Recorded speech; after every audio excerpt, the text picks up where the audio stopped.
오늘 이 아침에 하나님께서 우리에게 주시는 말씀은 요한 1서 4장 7절에서 12절 사이의 말씀입니다.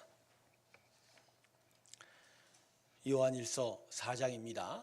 7절에서 12절 사이의 말씀입니다.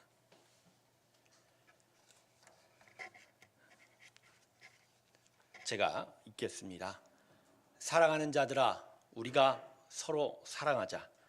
사랑은 하나님께 속한 것이니 사랑하는 자마다 하나님으로부터 나서 하나님을 알고 사랑하지 아니하는 자는 하나님을 알지 못하나니 이는 하나님은 사랑이심이라.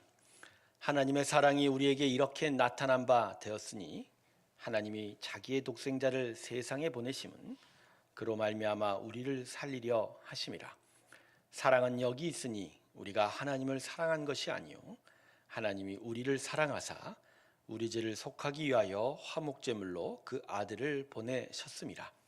사랑하는 자들아, 하나님이 이같이 우리를 사랑하셨은즉 우리도 서로 사랑하는 것이 마땅하도다. 어느 때나 하나님을 본 사람이 없으되 만일 우리가 서로 사랑하면 하나님이 우리 안에 거하시고 그의 사랑이 우리 안에 온전히 이루어지느니라. 아멘. 우리 잠깐 영상 하나 보고 말씀 듣도록 하겠습니다. 네, 영상 준비됐죠?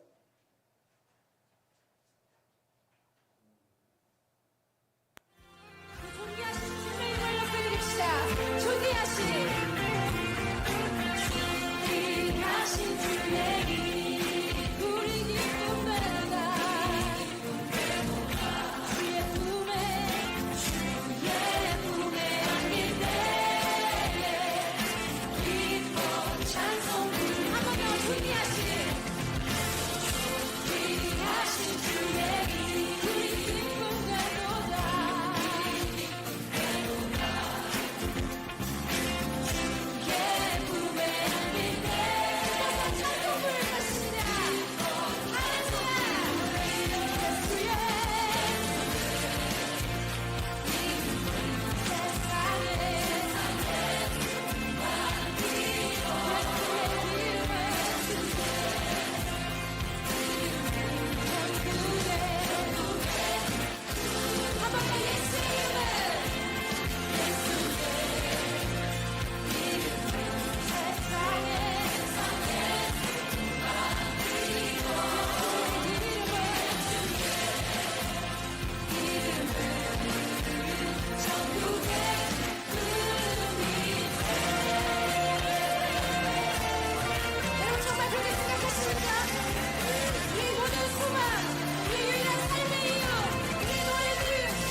우리 같이 박수로. 지난 화요일에 제가 국회의사당 의원회관에 갔습니다. 서울복지신문에서 주최하는 서울복지대상의 시상식에 참여해서 새로운교회가 상을 받았습니다. 상 받은 것을 자랑하는 것이 아니고요.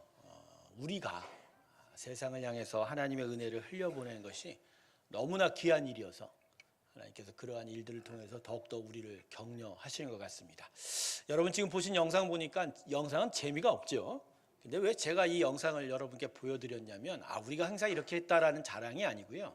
저 영상에 나오는 그 얼굴이요, 우리 모든 성도들의 그 얼굴이 그게 바로 천국 시민의 얼굴입니다. 할렐루야. 그냥 기뻐서 그냥 서로 나누고 마음껏 즐기고, 그래서 그 자리를 정말 즐기는 그 모습 말입니다. 세상에서 찾아볼 수 있는 마음이 아닙니다. 내 것, 내 가족 것, 그죠? 나의 이익, 이것을 위해서 서로 경쟁하고 지나치면 싸우던 세상이 아닌, 그죠? 귀한 것을 위해서 아낌없이 베풀고, 그죠? 제가 그날 커피를 파는데 커피 가격이 2,000원이잖아요. 야, 그 커피를 2,000원에 마시다니, 나도 속으로 볼 때 야, 이건 도둑놈 짓이다 내가 그랬는데, 근데 그것을 뛰어넘어서 어떤 분은 그냥 10,000원짜리 쿠폰 하나 넣고 잔돈 안 받아 가시는 분도 계세요. 그러면서 마음이 이 자리가 바로 그런 자리구나. 그냥 있는 그대로 사랑을 베풀고 나누는 그런 자리. 그래서 저 얼굴을 보시려는 거죠. 우리의 모습, 이게 바로 하나님이 우리 안에 이루시고자 하는 모습이고, 우리가 평생을 세워가야 될 모습이고, 영원한 천국에 가면 우리 안에 나타날 모습입니다. 할렐루야. 천국 천사 나는 바자에 수고한 모든 성도님들께 다시 한번 감사의 박수 드리겠습니다. 일주일의 애도 기간이 이제 끝이 났습니다. 지난 MBC에서는 12구 참사라고 이야기를 하고 있는데, 참 뜻하지 않은 큰 사고로 인해서 많은 인명 피해가 있었습니다. 우리는 이것을 놓고서 보다 더 나라와 우리 민족을 위해서 기도해야 하겠다는 생각을 합니다. 먼저 예수 믿는 자들이 이 땅을 향해 하나님의 은혜의 나라가 있기를 또 기도하고 또 그것을 위해서 중보한다면 하나님께서 이 나라에 다시 한번 하나님의 귀한 나라를 세워줄 줄로 믿습니다. 시간이 좀 지났지만 여러분, 우리 나라를 위해서 다시 한번 기도했으면 좋겠습니다. 우리 다 같이 잠깐 합심해서 하나님 이 나라를 다시 붙잡아 주시고 복음의 나라, 은혜의 나라, 하나님의 귀한 나라 되게 해달라고, 은혜 베풀어 달라고 다 같이 기도하며 나아가겠습니다. 아버지, 이 나라를 다시 지켜주시옵소서. 다시 은혜의 귀한 일들로 세워주시옵소서. 안타까운 희생과 아픔이 있었지만 아버지, 이 이후에서 다시 하나님의 귀한 나라가 세워지기를 원합니다. 예수 믿은 자들이 더욱더 귀한 은혜의 전파자가 되게 하시고 전달자가 되게 하시고 교회가 더욱더 겸손히 세상을 섬겨가게 하시고, 하나님 이 나라 이 땅이 하나님의 은혜 안에서 온전하게 세워져가는 일들이 있게 하여 주시옵소서. 복음이 선포되게 하시고 하나님의 은혜가 전달되게 하시고 하나님의 귀한 일들이 우리 가운데 있게 하여 주소서. 한반도와 이 민족을 지켜주소서. 이 나라를 지켜주시옵소서.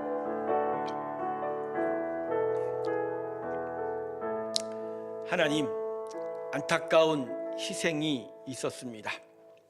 이 나라의 여러 일들을 걱정하는 목소리가 많습니다. 동시에 북한의 침공 위협과 또 핵 시험 위협도 가중되고 있는 상황입니다. 하나님, 그러기에 이 땅에 무엇보다 하나님의 은혜가 필요합니다. 주의 은혜가 다시 풍성히 임하기를 소망합니다. 주의 은혜가 이 땅 가득 일어나게 하여 주시옵시고 하나님의 귀한 나라를 다시 세워 주시옵소서. 예수 믿은 자들이 먼저 기도하게 하여 주시고 세워진 교회들이 겸손히 세상을 섬겨가게 하여 주셔서 은혜와 사랑이 흘러갈 때 하나님, 이 나라가 하나님의 귀한 나라 될 줄로 믿습니다. 하나님께서 이 한반도 위에 다시 은혜를 베풀어 주시옵소서. 하나님, 말씀 앞에 섭니다. 언제나 예수의 복음이 우리의 심령을 흔들고 심령을 꿰뚫고, 그래서 하나님의 기뻐하는 일들이 나타나기를 소망합니다. 오늘도 성령의 인도함으로 함께하여 주시옵소서. 감사드리며 예수님의 이름으로 기도드립니다. 아멘. 오늘 말씀이 요한 1서이죠. 요한 1서의 저자는 사도 요한으로 알려져 있습니다. 이 사도 요한이라는 자는 이 주님의 공생애부터 다른 어떤 제자들보다도 예수님의 사랑을 아주 친밀하게 경험한 자였습니다. 특별히 사도 요한이 미리 기록한 요한복음은 그래서 다른 복음서보다 예수님의 사랑을 받은 자들의 기록이 훨씬 더 많이 등장하고 있습니다. 5번의 결혼에 실패한 그 수가성 여인을 품어주셨던 그 예수님의 사랑, 간음 현장에서 붙잡혔던 여인을 바로 용서하시고 사랑해 주시는 그 예수님의 모습, 제자들의 더러운 발을 손수 씻겨주셨던 그 예수님의 섬김, 배반한 베드로를 용서하고 새로운 사명을 맡기시는 그 예수님의 모습들, 이처럼 사도 요한이 기록한 요한복음은 예수님의 넘치는 사랑을 기록하고 있습니다. 그리고 사도 요한은 평소에 예수님의 사랑을 많이 받은 자로 알려져 있습니다. 그래서 요한복음에서는요, 요한이 스스로를 주님의 사랑하는 자라고 자신을 지칭하고 있습니다. 그래서 이제요, 요한만큼 예수님을 끝까지 따랐던 자가 없었던 것 같습니다. 그의 일생이 90, 100세까지 살았다라고 전생이 내려져 왔는데 끝날까지 주의 복음을 끝까지 전했던 요한이었고요. 특별히 예수님의 십자가 순환이 있던 그날 다른 제자들은 다 뿔뿔이 흩어졌어도 이 요한만큼은 십자가 밑에서 예수님의 최후를 끝까지 지켜본 자였습니다. 자, 그런 까닭인지 바로 이 사랑에 대한 마음을 요한이 얼마나 많이 깊게 품었으면 오늘 본문이 기록된 이 요한 1서에는 사랑이라는 단어가 대략 한 50회 정도 이상 기록되고 있습니다. 요한 1서가 총 105절이 됩니다. 105절. 그러니까 그 절반에 해당되는 숫자죠. 그러니까 2절마다 한 번은 요한이 지금 뭘 언급하고 있어요? 사랑에 대해서. 사랑에 대해서 이야기합니다. 그러니까 사실은 요한은 이 요한 1서에서 쉬지 않고 사랑에 대해서 계속 가르치고 말씀하고 있는 것입니다. 이처럼 사도 요한은 죄송합니다. 주님의 사랑을 많이 경험하였고 또 그것을 기억하였고 그리고 하나님의 은혜와 사랑을 진정 깨달았던 자였습니다. 그래서 오늘 본문은 사랑이 무엇인지 그리고 그 사랑이 우리에게 무엇을 요구하는지를 아주 분명하게 가르쳐 주고 있습니다. 성도 여러분, 하나님의 백성, 하나님의 자녀는 하나님의 사랑을 제대로 아는 일이 매우 중요합니다. 할렐루야. 우리가 하나님의 구원의 은혜를 받은 것은 기본적으로 하나님의 사랑으로부터 출발한 거죠. 우리의 옛 조상 그 첫사람 아담이 하나님을 배신하여 타락한 이후로, 그죠? 그 모든 것들이 하나님께 대적했던 인생들이 사람. 하나님 입장에서 보면 진짜 엄청난 심판을 미리 행하셨어도 정말 부족함이 없었던 그런 일인데 결국 하나님은 우리를 사랑함에 못 이겨 아들 예수를 십자가에 주시는 데까지 이르렀다. 그래서 그 사랑 때문에 우리가 구원을 받았다면 우리가 진짜 그 사랑이 뭔지를 알아야 되고 그리고 그 사랑이 우리 가운데 어떠한 일들을 만들어내는지도 우리가 분명 깨달아야 그게 참된 믿음이고 참된 구원의 삶이 될 것입니다. 이 시간에 하나님의 사랑을 분명히 알고 깨닫는 우리 모두가 되길 주님의 이름으로 축원합니다. 자, 그러면 먼저 참된 사랑은 무언가? 오늘 본문이 그거에 대해서 이야기하고 있습니다. 자, 본문 7절과 8절에 그 답이 있는데요. 자, 우리 본문 7절, 8절을 한 목소리로 같이 읽겠습니다. 시작.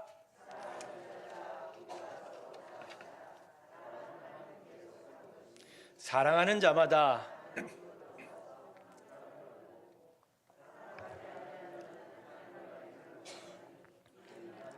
사랑이심이라. 아멘. 자, 본문은 사랑에 대해서 아주 단순 명료하게 이야기하죠. 7절을 보면 사랑은 누구에게 속한 것이라고 했죠? 하나님께서. 사랑은 누구한테 속한 거라고요? 네, 그러니까 사람의 것이 아니에요. 사랑이라는 건 사람의 것이 아니라 누구 것? 하나님. 자, 이걸 좀 더 부연 설명하면 하나님의 성품이라고 이야기할 수 있겠죠. 그러니까 사랑이라는 건 하나님의 성품이에요. 그분의 인격이에요. 그러니까 그분은 기본적으로 뭐라고요? 사랑이다. 그래서 8절 마지막 절에 뭐라고 얘기하죠? 이는 하나님은 뭐라고요? 사랑이심이라. 하나님의 성품인 사랑이 하나님의 모든 것을 보여주는 하나님의 정체라는 거죠. 그분 자체가 사랑이다. 그래서 요한은 참된 사랑은 하나님을 아는 사람에게만 나타난다라고 이야기하고 있습니다. 즉 참된 사랑은 하나님의 성품이니까 하나님을 알고 그 성품을 경험한 자만이 그 사랑을 알고 또 행할 수 있다는 거죠. 그러니까 오늘 이 7절 8절의 말씀은 그 반대로 이야기하면 이거예요. 하나님을 모르는 사람은 참된 사랑을 알 수가 없다. 또 알지도 못한다라고 요한이 이야기하고 있습니다. 그래서 오늘 이 본문의 말씀은요, 사랑은 철저하게 하나님께 속한 것임을 다시 한번 우리에게 가르쳐 줍니다. 여러분 다시 한번 마음에 새기십시오. 사랑은 사람의 것이 아니라 누구 것? 하나님의 것. 그래서요, 이 세상이 사랑을 안다고 말하고 사랑을 행하는 것처럼 보이지만 실상은 사랑을 모르죠. 사랑을 행하지 못하고 있는 것이죠.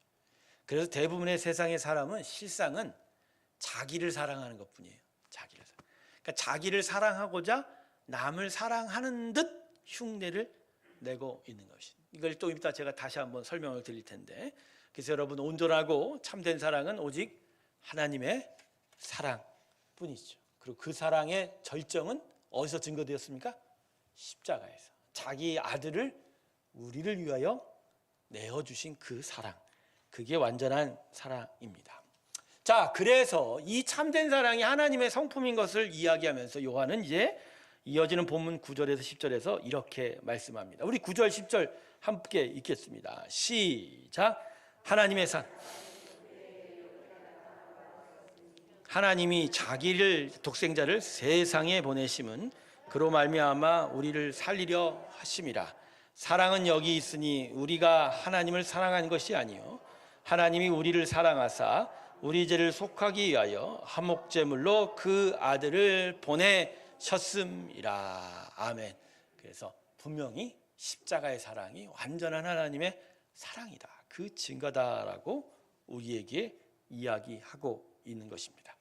그러므로 여러분, 사람들의 사랑이 아무리 고귀해 보여도 이 하나님의 사랑과는 비교가 안 됩니다. 여러분, 사람들의 여러 사랑들 중에 가장 으뜸인 사랑으로 치는 것이 뭐죠? 자녀에 대한 부모의 사랑인데, 여러분 한번 생각해 보세요. 부모님의 사랑이 정말 완전합니까? 정말 완벽하냔 말이에요. 우리에서는 정말 부모님의 사랑 값지죠. 그 사랑 아니었으면 어떻게 우리가 여기까지 자라서 살 수가 있겠습니까? 그렇지만 다른 사랑에 비해서 매우 헌신적이지만, 그렇지만 그 사랑 자체가 정말 한 점의 흠이 없느냐라는 것이죠.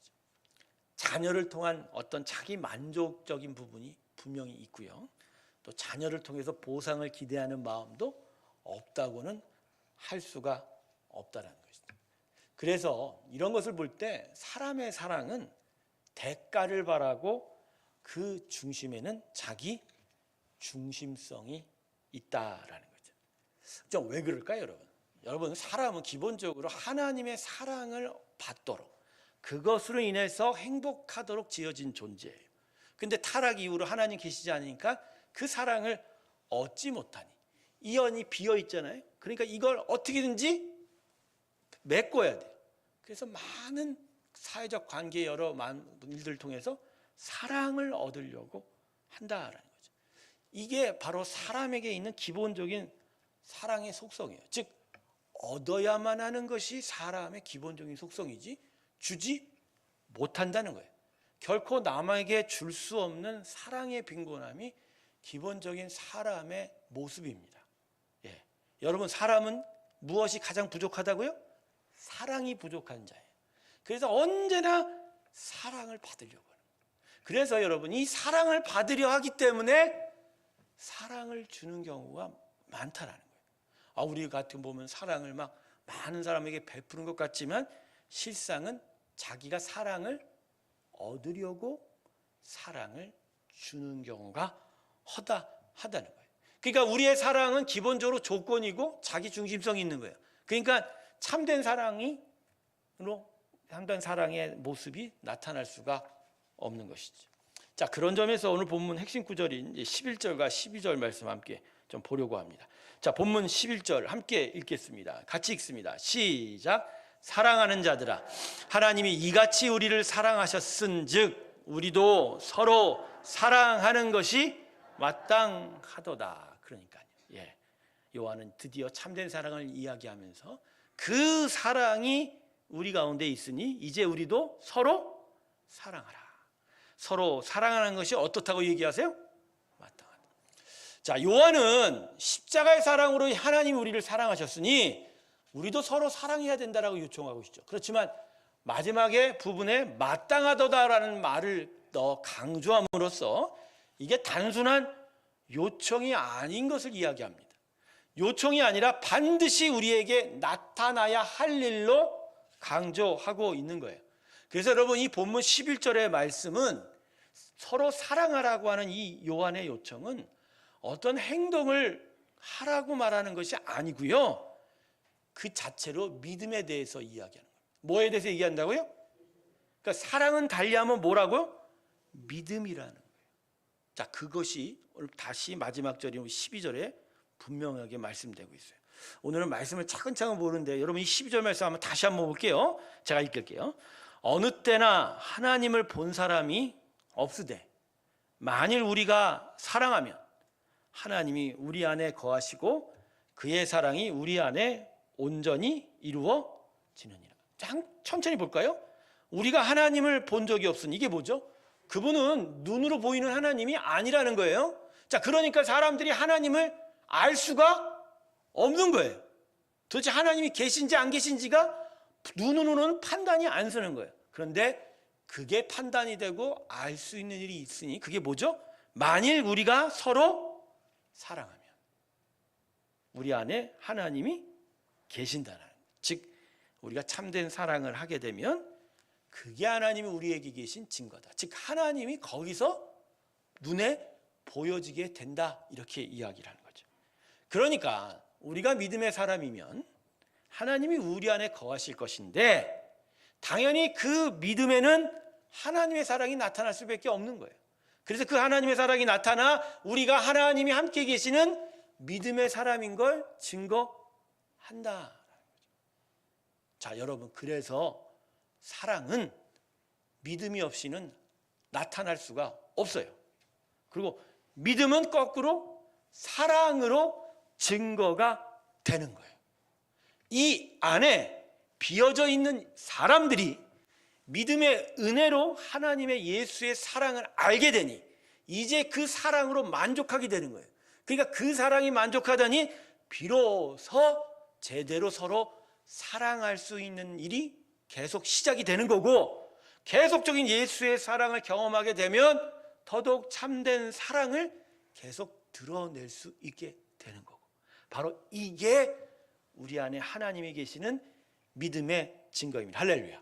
그래서 여러분, 오늘 본문의 결론은 이거예요. 믿음의 사람에게는 사랑은 행위나 조건이 아니라 믿음 그 자체입니다. 할렐루야. 자, 사랑은 뭐라고요? 믿음 그 자체인 거예요. 믿음 그 자체. 자신의 심령 안에 사랑의 그 고갈과 빈곤함이 하나님의 은혜로 해결이 되는 것이고, 그게 믿음이고, 그래서 다시 하나님의 크신 사랑을 타인에게 흘려보낼 수 있는 능력이 믿음이 되는 거고, 그래서 믿음은 당연하게 뭘 끌고 온다? 사랑을 끌고 온다.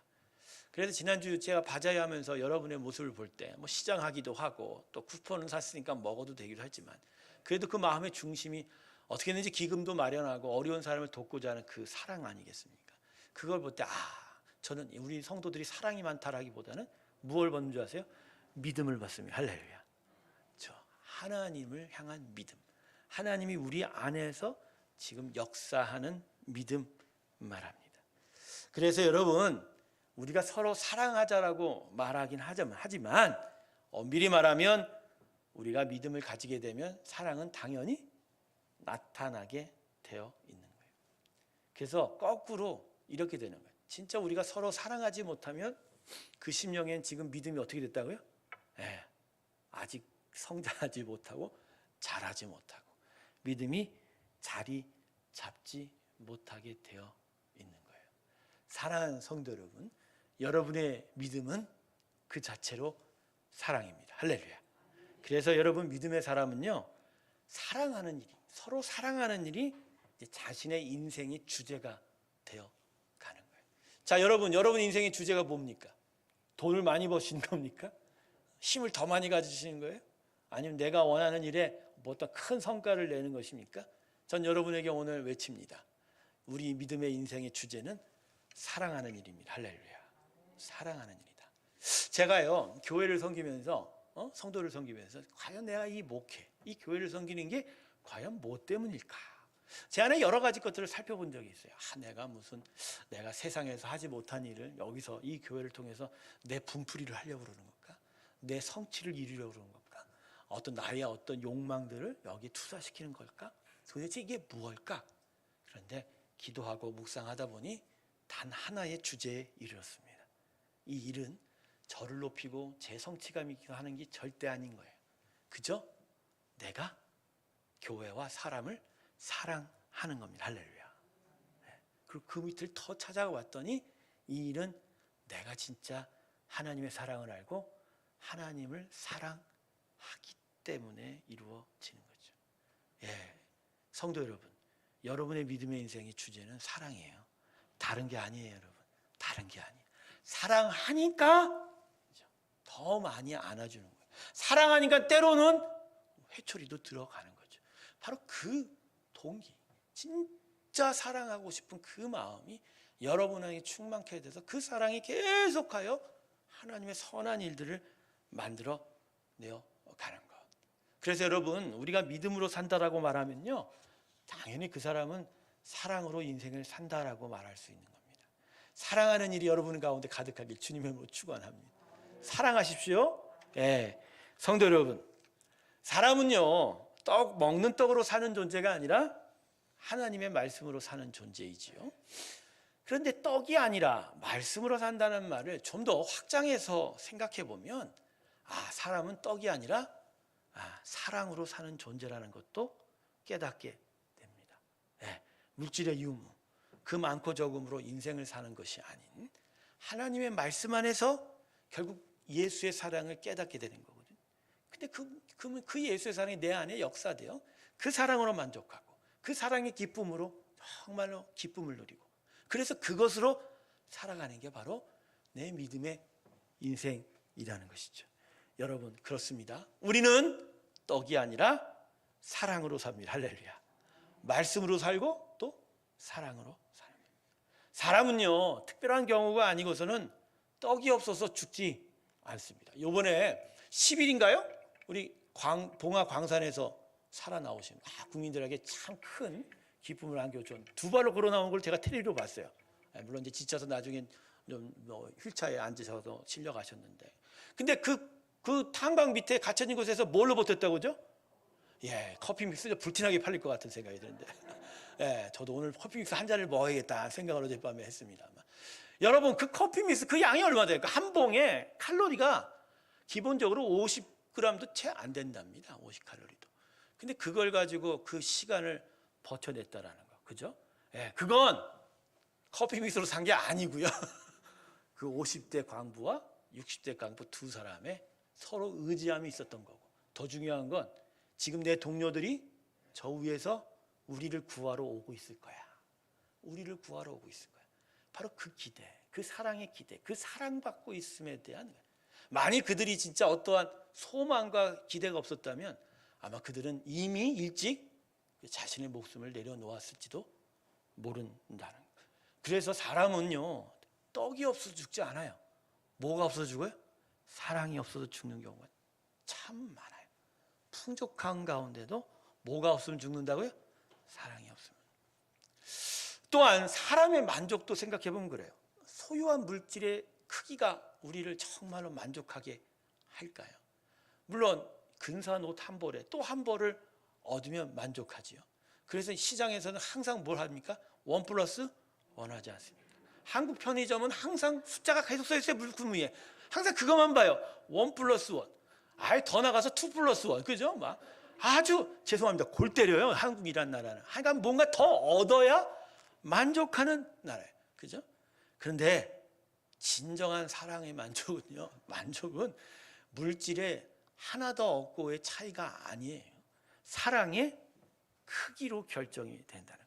자, 우리 잠언 말씀 한 절 볼까요? 잠언 15장 17절에 이 말씀입니다. 우리 같이 한번 읽습니다. 시작. 서로 미워하는 것보다 나으니라. 여러분, 소고기 먹는 게 더 좋습니까? 아니면 채소 먹는 게 더 좋습니까? 저라도 상에 채소만 있으면 얼굴이 약간 미간이 찡그러지면서 또 그걸 감춰야 됩니다. 괜히 혼나니까. 하지만 소고기가 올라오면 그냥 자연스럽게 얼굴이 확 펴져요. 그러니까 채소보단 소고기가 만족이 크죠. 만족이 크죠. 그렇지만 오늘 말씀은 뭐라 그럽니까? 소고기 먹으면서 싸울 바에는 채소 먹으면서 뭐 하라고요? 사랑. 그러니까 사랑할 때 진짜 만족할 수 있다. 그죠?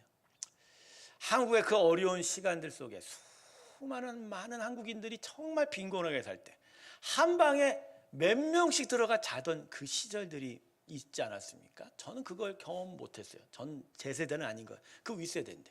근데 그 많은 방에서 그 가족들이 그렇게 살 때, 그죠? 그 시간을 버텨낼 수 있었던 이유가 뭘까요?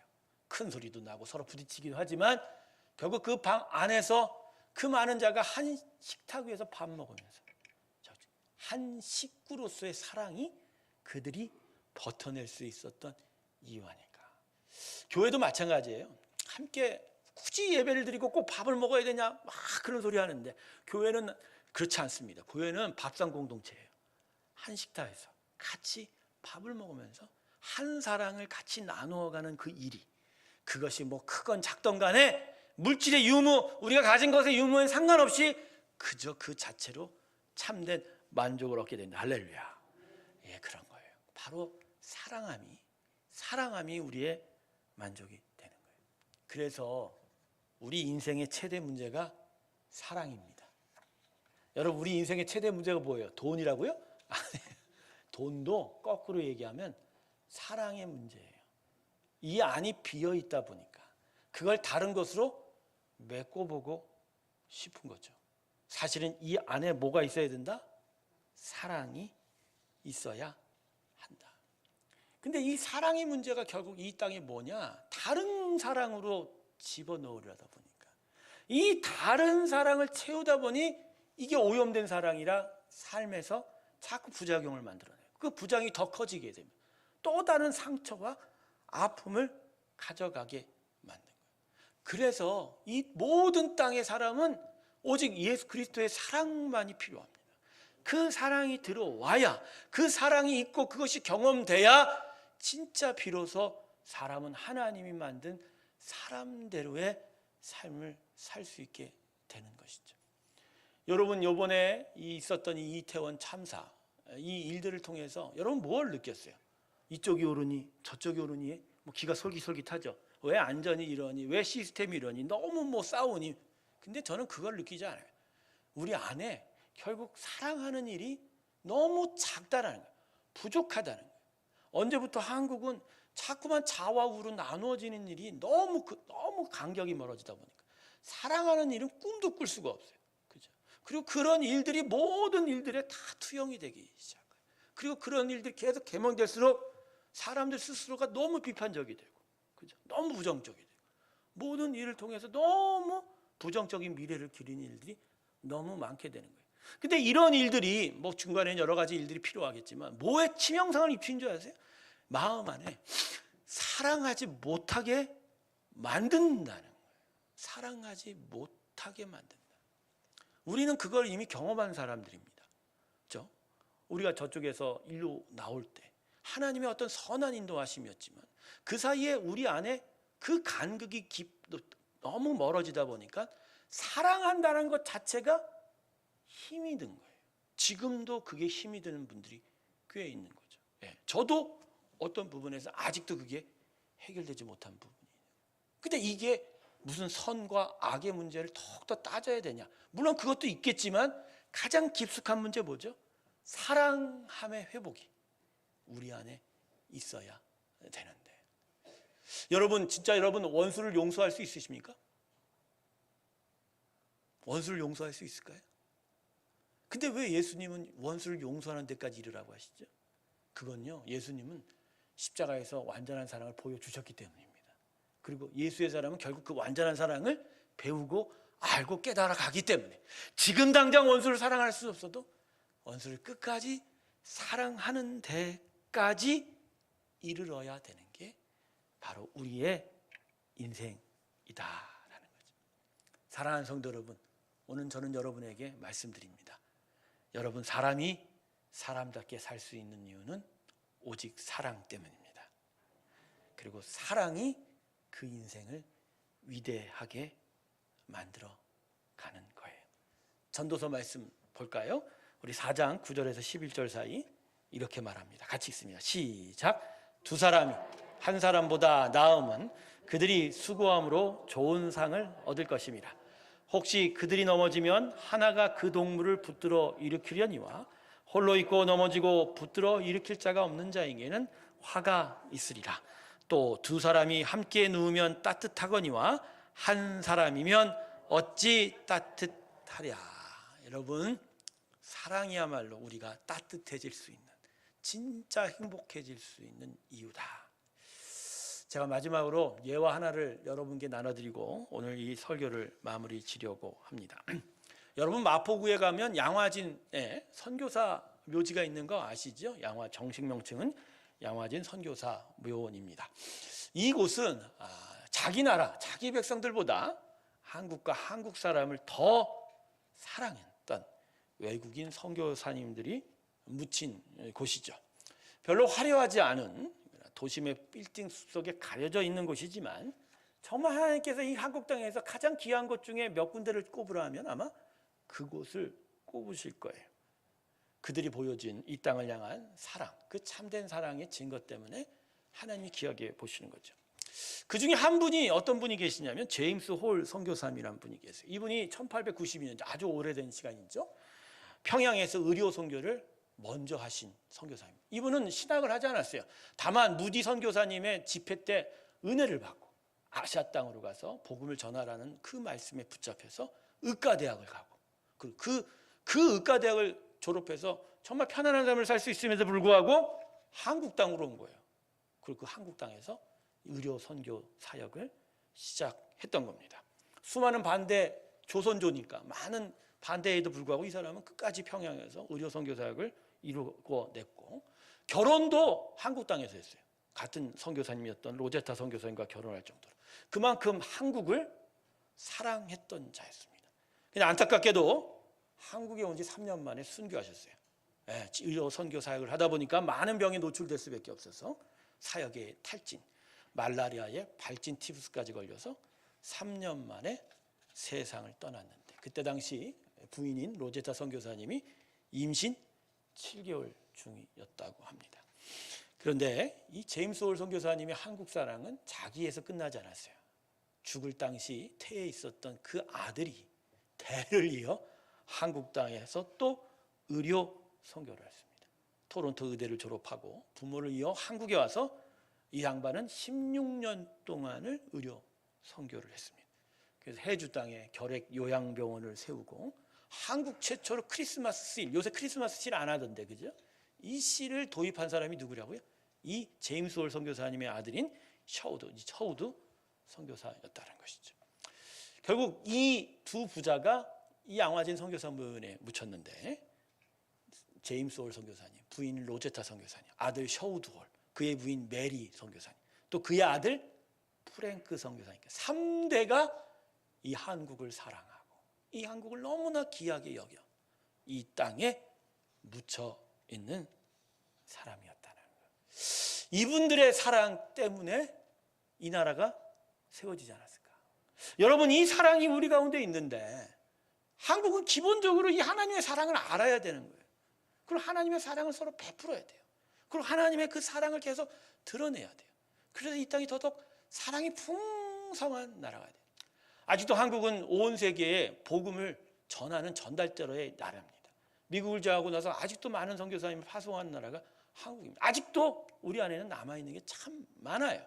많은 것들이 무너졌다 하지만, 근데 우리 한국 안을 보면 너무나 싸워, 너무나 갈등이 많고 너무나 사랑 없음이 많다라는 거예요. 그래서인지 우리 안에도 이 사랑하지 못한 일들이 너무나 많은데, 저는 오늘 여러분에게 이 말씀을 마지막 정리하면서 사랑의 회복이 있기를 소망합니다. 당장 무엇이 일어날 수는 없겠지만 진짜 우리에게 믿음이 있다면, 우리가 정말 예수의 십자가 사랑을 안다면 그 사랑이 우리로 하여금 사랑의 드러남을 만들어 갈 줄로 믿습니다. 다시 한번 말씀드립니다. 사람이 사람다워지는 건 사랑 때문입니다. 이 귀한 은혜가 저와 여러분 가운데 있길 주님의 이름으로 축원합니다. 기도하겠습니다. 하나님, 사랑에 대해서 다시 배웠습니다. 우리가 하는 것이 사랑이 아니라 예수님이 십자가에 보여주신 것이 사랑인 걸, 그래서 그것을 믿음으로 받는 저희의 믿음이 그 자체로 사랑이어야 한다는 것을 깨달았습니다. 주님, 다시 사랑의 일이 나타나게 하시고 믿는 대로 사랑하게 하시고 믿음이 사랑을 끌고 오게 하시고 사랑으로 정말 참된 사람 되는 우리가 되게 하여 주시옵소서. 감사드리며 예수님의 이름으로 기도드립니다. 아멘. 우리 다 같이 294장 찬송 부르면서 봉헌 드리겠습니다.